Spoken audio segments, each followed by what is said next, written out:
Hello friends. मेरा नाम है नितेश।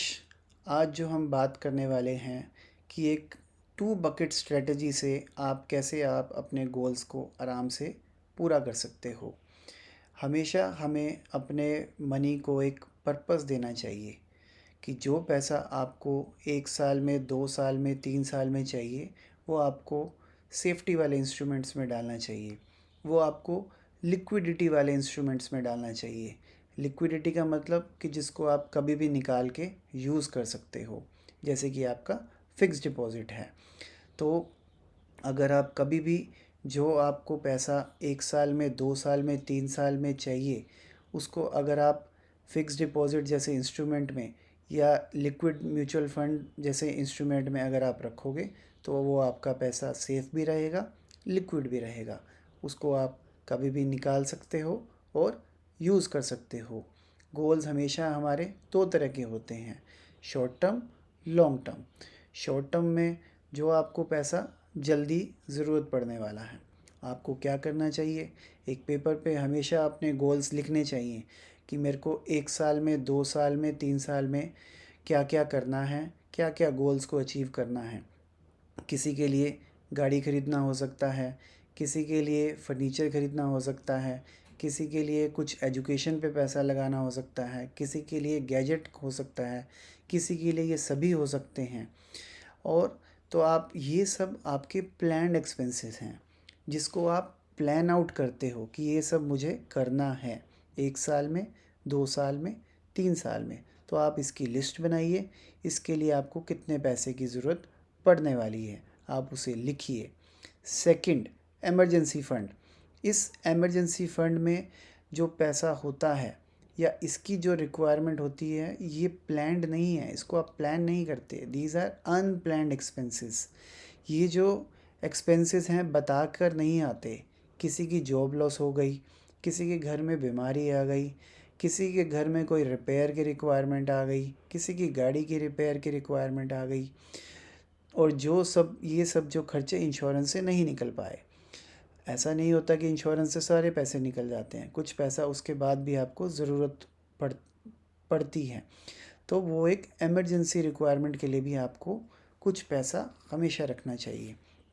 तीसरा, इंश्योरेंस प्रीमियम भरने के लिए भी आपके पास पैसा होना चाहिए। Health insurance, term life insurance, किसी के लिए पर्सनल एक्सीडेंट इंश्योरेंस भी है, प्रॉपर्टी इंश्योरेंस भी है, और भी आप कोई भी इंश्योरेंस ले सकते हो जिसकी आपको ज़रूरत है या जिसकी ज़रूरत पड़ सकती है। तो अगर आप इन तीनों चीज़ों का ध्यान रखोगे और इन तीनों चीज़ों को हमेशा प्रोटेक्ट करोगे, तो कभी भी आपका जो लॉन्ग टर्म वाला मनी है कभी डिस्टर्ब नहीं होगा। आप इसमें तभी पैसा ग्रो कर सकते हो लॉन्ग टर्म वाले मनी में, अगर आपका शॉर्ट टर्म मनी मैनेज्ड है। अगर कोई इंसान इन चीज़ों को मैनेज नहीं करता, तो उसे फिर लॉन्ग टर्म से पैसा निकालना पड़ता है।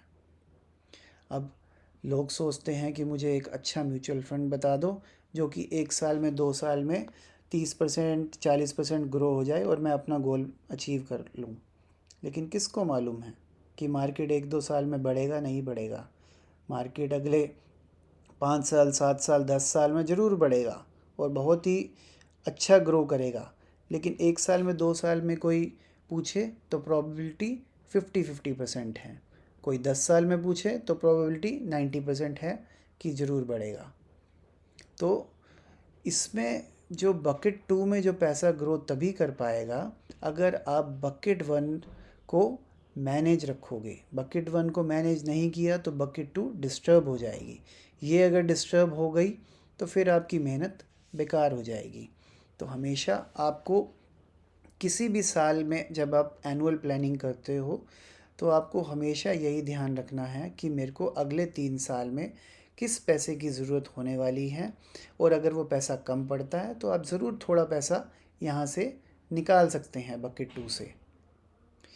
तो अब अगर कोई इंसान फिर लोगों के बातों में आकर फिर इधर उधर इन्वेस्टमेंट कर देता है और फिर उसे लॉस का सामना करना पड़ता है। अब कोई इंसान तो लोन पे लेके भी इधर उधर लगा लेता है क्रिप्टो में, या इधर उधर लगा लेता है और सोचता है कि पैसा बढ़ जाएगा। तो और उसका जो फाइनेंशियल प्लानिंग है डिस्टर्ब हो जाती है। तो एक आम इंसान के लिए ये एक सिंपल स्ट्रेटजी काफ़ी है अगर वो उसे फॉलो कर सकता है। क्वांटम डज नॉट मैटर कि इतना ही होना चाहिए, सभी के लिए ये जो वैल्यू है अलग अलग हो सकती है, वो आपकी ज़रूरत के हिसाब से है। कुछ आपके प्लान्ड एक्सपेंसेस हैं, कुछ आपके अनप्लान्ड एक्सपेंसेस हैं और कुछ आपके इंश्योरेंस के प्रीमियम हैं। तो इन तीनों चीज़ों का अगर आप टोटल करोगे और उसे एक सेफ़ इंस्ट्रूमेंट में रखोगे और हर साल आप इस चीज़ का ध्यान रखते रहोगे कि अगले 2-3 साल में क्या ज़रूरत पड़ सकती है, और जितना ज़रूरत है आप उतना ही वहाँ से बकेट 2 से निकालिए, बाकी पैसे को ग्रो होने दीजिए, तो आप अपने गोल को आराम से अचीव कर पाएंगे। अब बकेट 2 में क्या है कि आपने कोई भी अगर म्यूचुअल फंड लिया है, that should be diversified mutual fund, चाहे वो इंडेक्स फंड है निफ्टी 50 या निफ्टी मिड कैप 150 फंड, या आपने एक्टिव फंड में फ्लेक्सी कैप ले लिया, बैलेंस एडवांटेज फंड ले लिया या मल्टी एसेट फंड ले लिया, सभी फंड अच्छे हैं। सिर्फ प्रॉब्लम क्या आती है कि इंसान उसमें से जल्दी एग्ज़िट कर जाता है। तो फंड्स तो हमेशा अच्छे ग्रो करते हैं, लेकिन हम जल्दी एग्ज़िट कर लेते हैं और तभी हम पैसा नहीं बना पाते। तो हमारे एग्ज़िट करने का जो रीज़न है वो यही होता है कि हम शॉर्ट टर्म को मेंटेन नहीं कर पाते। कम जो 2-3 साल में हमें पैसे ज़रूरत है या इमीडिएट जो रिक्वायरमेंट आ गई उसको मैनेज नहीं कर पाए, फिर यहाँ से पैसा निकालना पड़ता है। तो हमेशा इस चीज़ को आप ध्यान रखिए ताकि आपका पैसा आराम से लॉन्ग टर्म में ग्रो कर सके। अब एक डी रिस्किंग स्ट्रेटजी भी मैं आपको इसमें बताने वाला हूँ कि सपोज़ अगर किसी का एक गोल है कि उसको 10 साल में कुछ पैसे की ज़रूरत है, तो आपको ये भी एक डर ज़रूर लगेगा कि सपोज़ 10th ईयर में जब उस पैसे की रिक्वायरमेंट है तो एकदम अगर मार्केट गिर गई तो मैं क्या करूँगा, तो मेरे 10 साल की मेहनत ख़राब हो जाएगी। तो डी रिस्किंग स्ट्रेटजी में क्या करते हैं कि आप 2-3 साल पहले धीरे धीरे थोड़ा थोड़ा पैसा निकाल के उस फंड से आप कुछ पैसे को 40-50% आप एग्ज़िट कर लीजिए, ताकि अगर मार्केट थोड़ा गिरे तो आपको इतना ज़्यादा इम्पैक्ट उस पर ना आए और आप आराम से अपने गोल को अचीव कर पाएँ। अब गोल प्लानिंग के लिए आपको महंगाई का भी ध्यान रखना बहुत ज़रूरी है, जिसे हम इन्फ्लेशन बोलते हैं। तो सपोज़ किसी का एक अगर गोल है कि उसे 20 लाख रुपए चाहिए एजुकेशन के लिए 10 साल बाद, तो अगर हम इन्फ्लेशन को ध्यान में रखें 7% के आसपास, 10 साल बाद उस पैसे की ज़रूरत 39 लाख या 40 लाख रुपीज़ के आसपास पड़ती है, क्योंकि महंगाई बढ़ रही है उसके हिसाब से।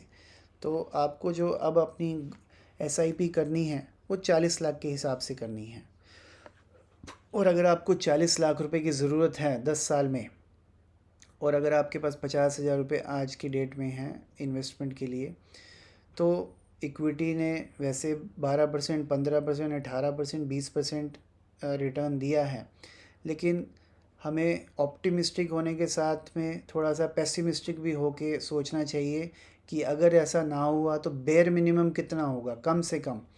तो हम कहते हैं कि ये डी रिस्किंग स्ट्रेटजी के बाद और टैक्स देने के बाद भी कम से कम 9% तो आपका रेट ऑफ रिटर्न आराम से हो जाएगा, ये सब करने के बाद भी। और 9% रेट ऑफ रिटर्न अगर हम मान के चलते हैं और 40 लाख रुपए की अगर आपको ज़रूरत है, तो आप 20,000 रुपये की एसआईपी करके उस गोल को आराम से अचीव कर सकते हो। तो इस तरीके से आप भी अपनी गोल प्लानिंग कर सकते हैं। इंटरनेट पे काफ़ी कैलकुलेटर आपको मिल जाएंगे। इस प्रोसेस को पूरा फॉलो करके आप इस चीज़ को ध्यान में रख सकते हैं कि कितना एसआईपी की ज़रूरत पड़ सकती है। अब कोई इंसान सोचता है कि मुझे ये डी रिस्किंग स्ट्रेटजी समझ में नहीं आती है, मुझे नहीं करना है, आई एम वेरी ऑप्टिमिस्टिक। तो देखिए, अब किसी को अगर 5 लाख रुपए की ज़रूरत है 6 महीने में, और उसका पैसा इक्विटी में डला हुआ है और उसने सारा पैसा इक्विटी में डाल दिया, तो मार्केट गिर गई 25%। अब उस पैसे को तो उसको ज़रूरत है, उसको निकालना पड़ेगा, और उसको थोड़ा सा लॉस भी हो गया। सो the goal is not the maximum return. The goal is you have to achieve your goal, and it is to have the right amount of money at the right place at the right time. तो आपको जितने पैसे की ज़रूरत है वो उस समय आपके पास होना चाहिए, जो पैसा आपको 1 साल 2 साल 3 साल में चाहिए वो आपको सेव इंस्ट्रूमेंट में रखना चाहिए।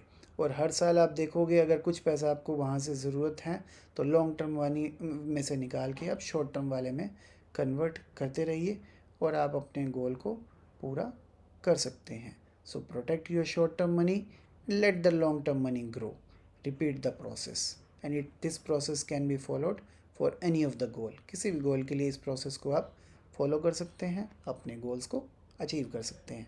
आई होप आपको ये वीडियो पसंद आया होगा, कुछ सीखने को मिला होगा।